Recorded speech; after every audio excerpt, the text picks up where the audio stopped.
Seperti mana saya ulang sebut sebelum ini. Ilmu sihir ialah satu amalan, satu pekerjaan, satu perbuatan berdasarkan kepada bantuan, pertolongan makhluk halus, iaitu makhluk jin atau makhluk syaitan. Siapa sahaja mengamalkan ilmu ini untuk apa tujuan sekalipun.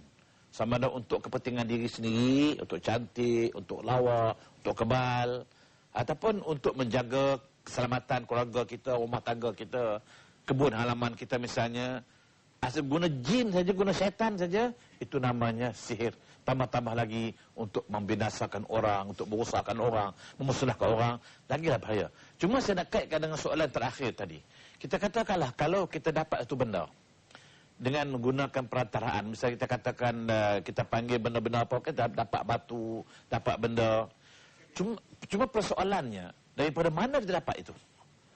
Kalau kita dapat melalui perantaraan jin syaitan juga, jin hantar mari, syaitan hantar mari, maka itu namanya sihir. Seperti mana yang telah hari ini sebahagian daripada pengamal-pengamal ilmu silat mata. Silat ke silap? Bukan silat ya. Bukan silat mata. Ilmu silap mata. Mata dan silap. Contohnya, bagaimana David Copperfield boleh menghilangkan menara. Menara begitu besar, tinggi macam boleh hilang. Itu silap mata. Ya? Mata silap. Siapa yang menjadi mata tersilap? Kalau dia menggunakan kuasa makhluk asing, makhluk halus, makhluk itu yang menggunakan kuasa dia, maka dia juga menggunakan ilmu. Walaupun bukan tujuan untuk merusakkan orang. Maka saya kata tak mustahil segelintir pengamal-pengamal ilmu silat mata ini menggunakan jin dan syaitan. Macam mana kita lihat boleh orang gaji orang, belah perut orang. Ternampak tak? Gaji kerat badan orang boleh belah dua. Silap mata ke betul tu? Apa sebab yang menjadi dia silap tengok tu? Makhluk itulah. Maka orang itu mengamalkan ilmu sihir kerana syaitan lah yang menjadikan mata kita silap. Mana boleh orang potong dua, boleh pisahkan. Lepas tu, sama boleh bangkit, tengih, senyum. Di segi akal logik tak boleh terima. Tetapi ini berlaku. Ada berlaku tak? Maka itu namanya juga ilmu sihir. Orang terlibat ilmu sihir dalam Islam juga dikira salah dan berdosa. Itu tak kira lah. Macam mana dia gantung tu? Tahu banyak syaitan di bawah tu tak tahu tu. Yang duk angkat. Yang kita silapnya tak nampaknya syaitan tu. Yang nampak angkat. Sebab syaitan yang angkat. Kita tidak mustahil bahawa ada dia kata makhluk syaitan, makhluk jin ini, yang dia berkuasa boleh buat lebih hebat daripada kita. Buktinya, cuba kita katakan zaman Nabi Sulaiman. Ya, Nabi Sulaiman yang saya baca ayat sebelum ini ya. Nabi Sulaiman, bila dia dapat tahu ada Raja Balqis, dengan cerita Raja Balqis kan, maka burung bagi tahu dia di sana ada satu negeri diperintah oleh seorang perempuan yang belum kahwin, cun. Tu burung beritahu Nabi Sulaiman tu. Cun, istana dia besar, hebat. Maka Sulaiman pun mesyuarat. Bicara sama esko-esko dia, apa Sulaiman kata? Dalam Quran sebut, A'udzubillahi minasyaitonir rajim, qala man ya'tini bi'arsyiha. Sulaiman tanya esko dia, siapa tentang kamu yang boleh bawa singgahsana dia tu? Singgahsana kata bawa istana, bukan istana. Qala man ya'tini bi'arsyiha, tu aras tu. Ni. Tempat duduk raja tu. Orang Melayu kata singgahsana, bukan istana tu. Jadi Sulaiman tanya siapa yang boleh bawa ni. Orang Melayu panggil apa? Jepang aja duduk ni. Singgahsana. Jadi yang jawabnya qala ifritu minal jinn. Ifrit yang jawab. Ifrit kata ana atika bihi qabla an taquma min maqamik. Ifrit kata aku boleh bawa. Aku boleh bawa kursi dia daripada istana Balqis bawa ke sini, belum sempat kau bangun duduk kau. Dia kata Sulaiman, belum selesai mesyuarat, belum sempat kau bangun kursi kau, aku boleh bawa kursi tu mari. Cepat tak? Tak cepat. Ada orang lain jawab, kau lambat. Kata orang lain, ada seorang ulama kata Sulaiman sendiri, dia kata apa? Ana atika bi qabla an yartadda ilaika tarfuk. Allah kata, itu lambat. Aku boleh bawa mari sebelum sempat kamu kejip mata kamu. Kamu kejip mata, pejam, celak, dah. Ada. Ayat ini nak menceritakan bahawa di kalangan makhluk jin, termasuk Ifrit, yang Sulaiman guna nanti sebagai tentera untuk mencari permata-permata, mutiara-mutiara laut. Dia gunakan jin. Mana ada jin boleh buat kerja. Kalau begitu, tak mustahil ini ada di kalangan jin-jin ini yang boleh buat. Yang boleh buat benda yang tak mustahil. Dia boleh ubah, boleh tangkap kapal terbang, turun. Kan dia boleh buat. Dia boleh ubah rumah. Dia boleh buat. Itu maknanya ada jin yang boleh buat macam itu. Maka tidak heranlah kalau setengah-setengah pengamal silat mata tadi, dia menggunakan jin-jin ini, banyak mana dia upah Allah Alam lah tu. Sebab jin mana nak upah juga, bukan free. Dia tak nak free. Maka sebab tu pengamal-pengamal ini, sesiapa yang menggunakan bantuan makhluk halus ini, makhluk jin insan ini, maka dia terlibat secara langsung dengan amalan ilmu sihir. Tapi kita tak cakap pasal silat mata. Yang terus cakap, duk sakit orang tu, santau orang ni, tu tak? Maka ini dikatakan satu amalan yang salah dan amat dilarang oleh Islam. Okey, saya nak buka soalan. Ada lagi soalan tak? Dia? Ada soalan? Okey. Ya. Assalamualaikum Datuk. Waalaikumsalam. Saya Siti Maria binti Cik. Saya nak tanya, ini pengalaman saya sendirilah. Ya. Saya dah mengalami gangguan makhluk halus ni. Dah lama dah macam-macam dah saya macam doa yang Datuk bagi tu pun memang saya amalkan. Ya. Dia macam mana cara saya nak amalkan biar dia tak boleh masuk mengganggu saya. Okey, baik, terima kasih. Yang pertama mengenai gangguan makhluk halus. Macam mana kita tahu yang dia tu gangguan makhluk halus? Pertama, kalau kita yakin memang itu gangguan makhluk halus, macam mana nak menghilang gangguan ini? Maka saya jawab begini. Makhluk halus tadi saya kata dia sebenarnya ada 3 jenis ya. Makhluk halus yang duk ganggu kita, duk kacau kita ada 3 jenis. Ingat ya. Yang pertama ada makhluk halus yang saya kata jin syaitan ini yang ganggu kita, dia datang secara lintasan. Lintasan. Apa lintasan? Mungkin kita berjumpa dia atau dia berjumpa kita, dia pun masuk.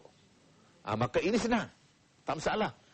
Kalau yang datang masuk kita terpangkat dia last corporal, bagi ustaz yang 3 cakok tu, dia boleh pergi lah tu. Itu senang, itu tak ada masalah. Yang kedua, ada gangguan tadi makhluk halus yang orang hantar.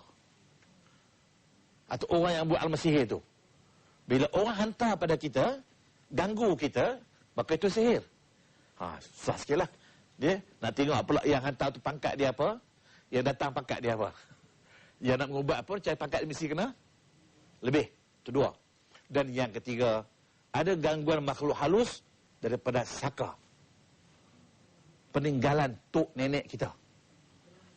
Tak kira lah hantu raya ke, hantu tak kira lah. Yang pentingnya, mungkin mak kita, tok kita, mungkin siapa-siapa yang, tak biasa tok kita lah kan. Dia tak ada, makhluk dia masih ada. Sama ni duduk bela, bagi makan, apa benda, bagi semua apa dia nak. Tiba-tiba dia tak ada. Dia bagaimana? Dia pun masuklah anak cucu dia, anak dia ke cucu dia ke, orang ni aku boleh menumpang, orang ni aku boleh tumpang. Dia masuklah badan kita. Tu sekali kita apa sakit, ini payah, saka payah. Jadi saya ulang 3 jenis tadi. Yang pertama lintasan, datang tanpa disuruh, dia berjumpa, orang Kedah kata berjemak. Tu berjemak. Berjemak. Berjemak dengan dia masuklah. Itu tak masalah. Yang keduanya orang hantar. Itu yang kena sihir tu. Bila orang hantar, ni kena betul-betul pandai pakar lah, kena boleh buat itu. Dan yang ketiga, apa dia? Saka. Apa dia saka? Belaan tok nenek kita. Itulah cari anak cucu dia masuk. Habislah, dia tak pergi dah. Melainkan kalau ada orang yang betul-betul boleh buat, ikhtiarlah, carilah orang boleh buat, insya-Allah dia boleh keluarkan daripada badan kita, hantarlah mana-mana pergi, wallahu alam. Insya-Allah mudah-mudahan dapat kita ni. Cuba kena ikhtiarlah, ya. Okey, ada lagi soalan lain? Ada lagi soalan ya? Baik. Assalamualaikum Ustaz. Ya, waalaikumsalam. Saya Nurliza binti Hamid. Ya. Saya tanya, bagaimana kita nak mengelakkan daripada terkena sihir? Yang kedua, selain pada ayat-ayat yang Ustaz bagi, ada tak ayat pendek yang senang kita hafaz untuk mengelakkan terkena sihir atau pukau? Itu je Ustaz. Ya, baik. Terima kasih ya. Saya ingat apa yang saya sebut pada siri yang lepas ya. Pertama sekali kita amalan-amalan kita ini bukan fatwa ya, petua ya. yang sebut tadilah petua tu, amalan-amalan yang sepatutnya kita baca untuk menghindarkan diri kita, mengawal diri kita, membenting diri kita daripada serangan-serangan makhluk halus. Macam cakap itu lah. Maknanya 5 ayat pertama surah Al-Baqarah sambung dengan ayat kursi, sambung lagi 3 ayat yang terakhir surah Baqarah. Jadi kalau kita amalkan, insya-Allah sebagai satu yang di internal defense, pertahanan dalam kita. Maknanya kalau dalam dah ada benda tu nak masuk tak boleh. Melainkan lepas itu kalau kita rasa-rasa orang nak buat kita kata mungkin, maka tak salah kita amalkan selalu ayat kursi boleh, kita amalkan 3 qul boleh, kita amalkan 4 qul boleh, dan mana-mana ayat yang kita rasa kita yakin ayat ni boleh lindung diri kita daripada sihir, insya-Allah kita boleh amalkan.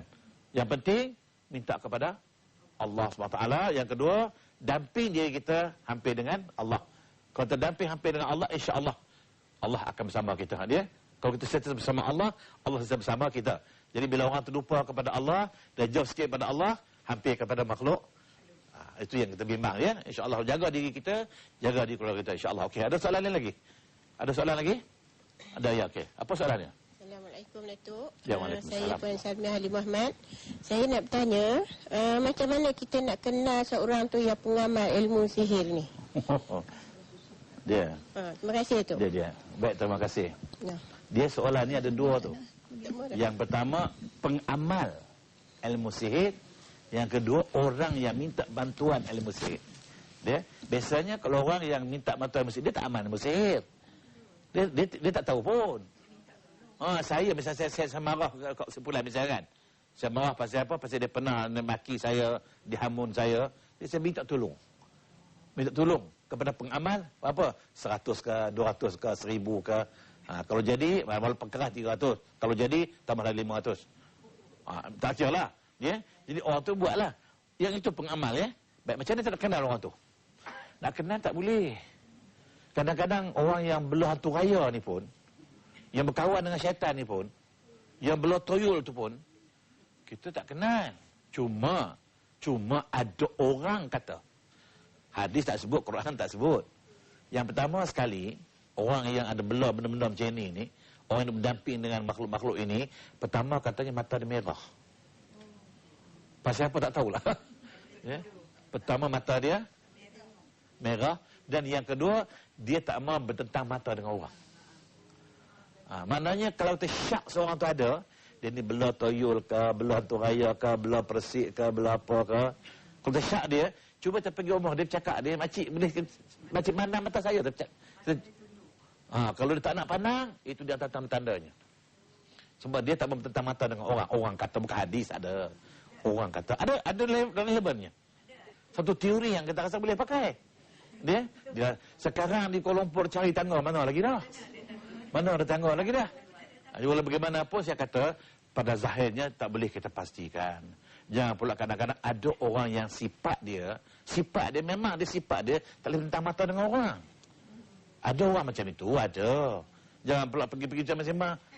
Contoh, dia tu tengok tak mana, belah pesik tu. Jangan tuduh orang. Tak boleh dia. Jangan tuduh sebarangan. Bukan, saya kata ini bukan nas, ini bukan sebagai asas. Saya kata tak boleh kita kenal, tak boleh kita kenal.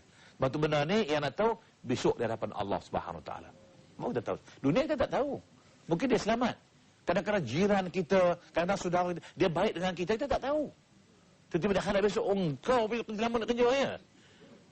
Dunia kita tak tahu. Walau bagaimanapun, orang kata, kalau kita katakan dia tamu kita, cuba kita tabur kacang hijau. Kata dia tak mau tu patah-patah ada kacang hijau. Macam pokok bunga, duri pokok bunga apa tu? Bunga ketas. Apa tu? Ketam. Itu dia benda-benda dia pantang. Betul tidak? Itu wallahu alam. Walau bagaimanapun, kita jangan percaya sangat. Yang penting, kita jaga diri kita. Kita jangan terlibat dengan ilmu sihir. Jangan berdamping dengan syaitan. Sebab masalahnya, kalau hari ini kita berdamping dengan syaitan, walaupun untuk diri sendiri, untuk cantik, untuk lawa, bimbang dan takut, syaitan yang terdamping itu, kalau hari ini kita minta bantuan dia tak bagi free tu bantuan tu. Dia nak upah. Apa upah dia? Dia nak makan itu, dia nak benda ni. Lama-lama bila kita bagi dia jamu dia, telur ke, tak kira lah. Lama-lama, dia jadi qarin kita. Dia jadi qarin kita. Qarin tu maknanya Al-Quran Allah sebut dalam firman-Nya, A'udzubillahi minasyaitonir rajim, "Wa man ya'shu 'an dzikrir rahman nuqayyid lahu syaitanan fahuwa lahu qarin."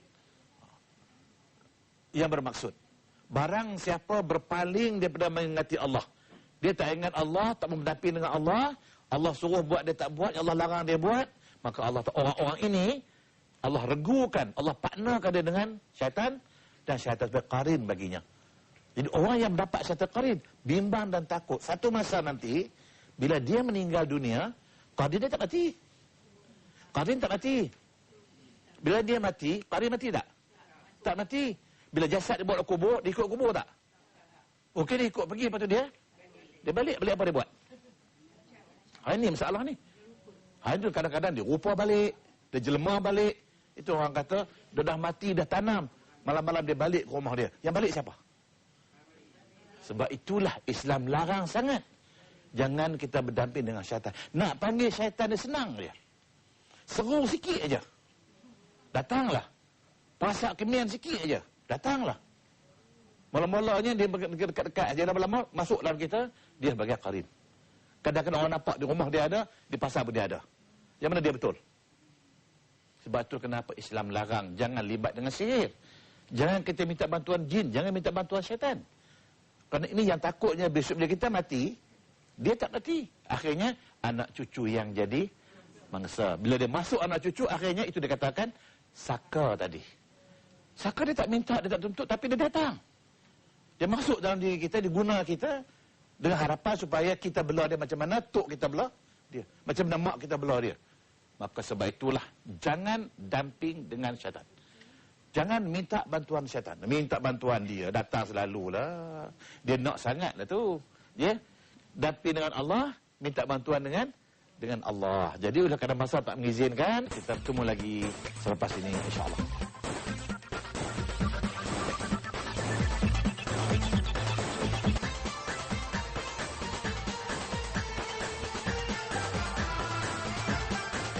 Alhamdulillah muslimin muslimat yang dirahmati Allah. Kita sambung lagi bicarakan tentang amalan ilmu sihir. Seperti mana yang kita jelaskan sebelum ini, kita katakan sebelum ini tentang amalan-amalan ilmu sihir, kerana ia merupakan satu amalan yang amat bertentangan dengan kehendak syariat. Allah SWT dan Rasul yang amat melarang umat Islam khususnya terlibat dengan amalan-amalan ilmu sihir. Ini jelas berpadukan hadis Rasulullah SAW, di mana baginda pernah bersabda dalam sebuah hadis, qala Rasul, ijtanibus sab'il mubiqat. Jauhilah kamu 7 perkara yang membinasakan. Di mana ulama-ulama mengatakan hadis ini merupakan satu perkara yang dianggap sebagai dosa besar dalam Islam. Nabi kata, jauhilah kamu 7 perkara yang membinasakan. Binasakan diri kita, membinasakan syariat kita, membinasakan akidah kita, boleh merosakkan pahaman kita. Apa dia? Yang pertama sekata Nabi ialah asyirku billah. Pertama, syirik. Itu dosa paling besar. Yang kedua, as-sihr, iaitu terlibat dengan amalan-amalan ilmu sihir atau terlibat dengan sihir. Apa dia terlibat sihir? Mana orang-orang yang meminta bantuan jin dan syaitan untuk apa tujuan sekalipun.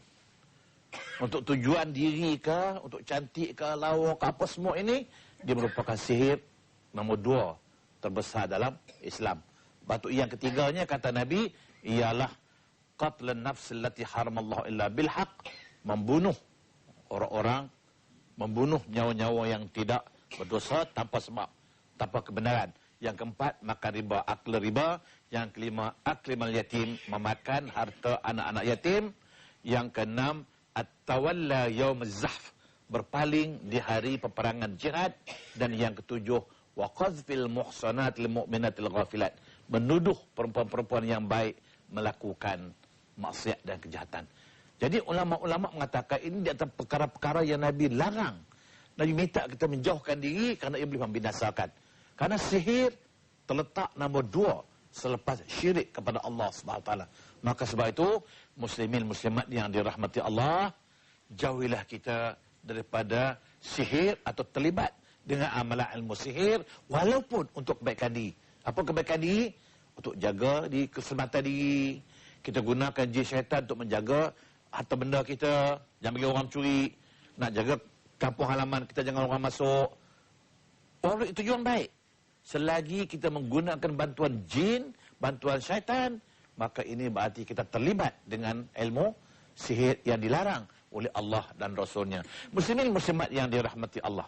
Cuma yang menjadi persoalan hari ini, kenapa dunia yang selalu maju hari ini, kita berusaha mencari kebaikan, mencari kejayaan, masih ada manusia-manusia yang cetek pemikirannya, yang masih memerlukan bantuan jin syaitan, kena sedikit sebab, sedikit punca, kena sedikit kemarahan misalnya, sanggup buang duit, bayar tok bomo, bayar tok tak benda siapa, semata-mata nak merosak orang lain. Apa yang kita dapat? Bimbang dan takut kalau perbuatan kita menyebabkan kematian, maka itu termasuk pula hukum membunuh. Hukum membunuh dah dosa besar lagi. Dah tadi terlibat dengan sihir, dosa besar. Tiba-tiba sampai mati orang tu, maka kita dianggap orang yang membunuh. Macam kita katakan soalan tadi sebut, bagaimana seorang mengandung. Dia kerana dia benci, dia marah, tak suka, dia ikhtiar menggunakan ilmu sihir supaya gugur kandungan. Dia gugur membunuh tak? Membunuh juga, patut terlibat dua dosa besar. Semata-mata kerana nak melepaskan marah kita, nak sifatkan dengki kita. Inikah sikap manusia yang dianjur Islam. Maka sebab tu kita fikirlah. Fikir sedalam-dalam, perlukah kita minta bantuan jin syaitan ini semata-mata untuk merusak saudara kita, nak mudaratkan manusia lain. Cuma yang masih heran, kenapa masih ada? Persoalan saya, kenapa masih ada? Kenapa masih ada manusia-manusia yang boleh menjadikan ini bidang perniagaan, bisnes, boleh cari duit semata-mata menggunakan makhluk-makhluk halus ini. Carilah kerja lain yang boleh memberi manfaat kepada kita, yang boleh memberi kebaikan kepada kita, kebaikan kepada manusia jagat. Maka sebab tu, tuan-tuan, puan-puan muslim yang dirahmati Allah, kita bicarakan dua siri dalam bab ilmu sihir ini dengan harapan saya, harapan kita semua, selepas ini tak akan kedengaran lagi orang-orang terlibat dengan ilmu sihir. Tak ada lagi orang kena santau, tak ada lagi orang yang nak mudaratkan orang lain. Harapan kita insya-Allah dengan penjelasan ini kita boleh faham apa faedahnya, apa yang kita dapat dengan mengamalkan ilmu sihir seperti ini. Walaupun untuk kebaikan sendiri. Sebab banyak lagi benda-benda lain yang boleh kita lakukan. Kalau benda tu salah-salah lah. Kadang-kadang silapnya kita hari ini. Kadang-kadang kita kata, oh ini makanan najis, bangkai tak makan. Dia tak makan bangkai. Pasal apa? Oh haram kata dia. Habis melibat dengan sihir tak haram ke? Tak dosa besar ke? Maka sebab itu saya kata, gunalah pemikiran yang waras, fikir siapa kita, dari mana kita, nak ke mana kita, kesudahan kita apa, dengan harapan kita tak terlibat dengan ilmu sihir, insya-Allah. Jadi tuan-tuan, puan-puan dirahmati Allah, mudah-mudahan apa yang saya terangkan, apa yang saya jelaskan dapat kita fahami dan dijadikan pedoman dan panduan dalam hidup kita sebagai seorang muslim. Harapan kita ialah mengharap keridaan Allah Subhanahu wa taala. Maka sebab itu amalkanlah benda yang baik-baik yang Allah suruh kita buat, yang Allah larang kita tinggalkan. Insya-Allah mudah-mudahan kita jadi manusia yang baik, muslim yang baik insya-Allah. Jadi kita akhiri siri untuk kali ini seperti biasa, sama-sama kita berdoa kepada Allah Subhanahu wa taala dan harapan supaya Allah mohon Allah terima doa kita, Allah kabul doa kita insya-Allah. A'udzubillahi minasyaitonirrajim. Bismillahirrahmanirrahim. Alhamdulillahirabbil alamin wassalatu wassalamu ala sayyidil mursalin wa ala alihi wa sahbihi ajmain. Allahumma inna na'udzubika min hamazatis syayatin wa na'udzubika rabbi an yahdurun. Allahumma inna nas'aluka al-'afwa wal-'afiyah fid din wad dunya wal akhirah. Allahumma ya hayyu ya qayyum bi rahmatika nastaghits wa min adzabika nastajir. La takilna ila anfusina tarfata 'ain wa aslih lana sya'nana kullahu wa ajirna min khizyid dunya wa adzabil akhirah. Ya Allah ya Tuhan kami, jika sekiranya telah Engkau takdirkan yang dunia ini penuh dengan kebaikan, Kau kurniakanlah kepada kami segala kebaikan itu.